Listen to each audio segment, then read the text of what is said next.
Nananawagan ngayon ang pamilya ng pumanaw na mag-asawang online seller. 7 buwan na ang nakakalipas na sina Lerma Lulu at Arvin Lulu na kung saan ayon sa post ng kapatid ni Lerma ay naway mabuksan daw muli ang kaso ng kanyang ate.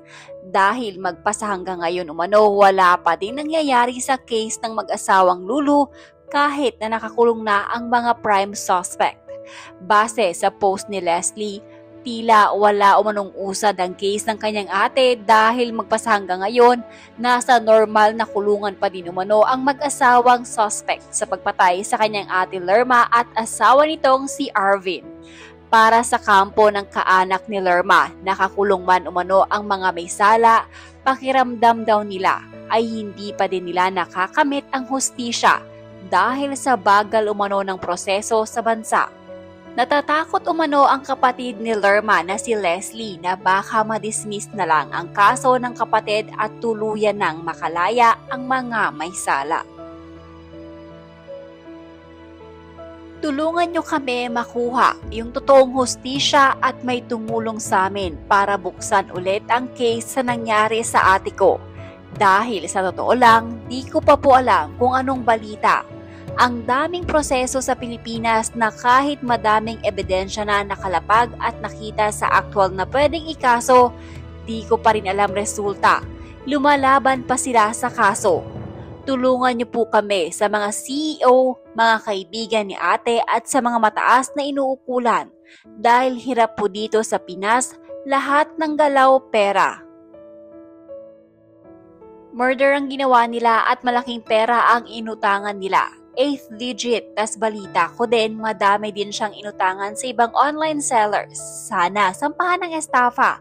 Kalungkot lang dito sa Pinas, huli na't lahat, pagong ang usad, di ka pa makakagalaw ng walang pera. Ang daming pwedeng ikaso sa kanila pero nagtataka ako. 6 months na ang bagal pa rin at lumalaban pa rin sila.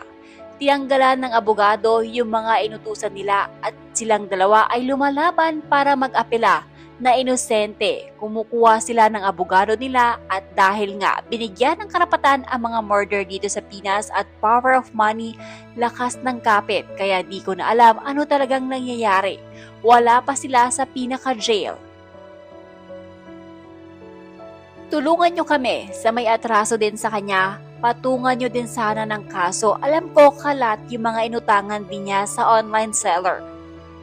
Gusto ko lang isbigyan pansin ulit ang kaso kahit pa nahuli na sila, wala pa talaga sila sa pinaka-jail. Nasa stage pa rin ang proseso sa hearing at lumalaban pa sila para mag-apela. Ate is super hardworking. Lahat ginagawa niya para mapalago. Lahat ang pinaghirapan niya, daming pinagdaanan, ups and down. Bago siya nakarating sa anong meron siya, pero lahat ng pangarap niya, tinapos niyo lang at sinira.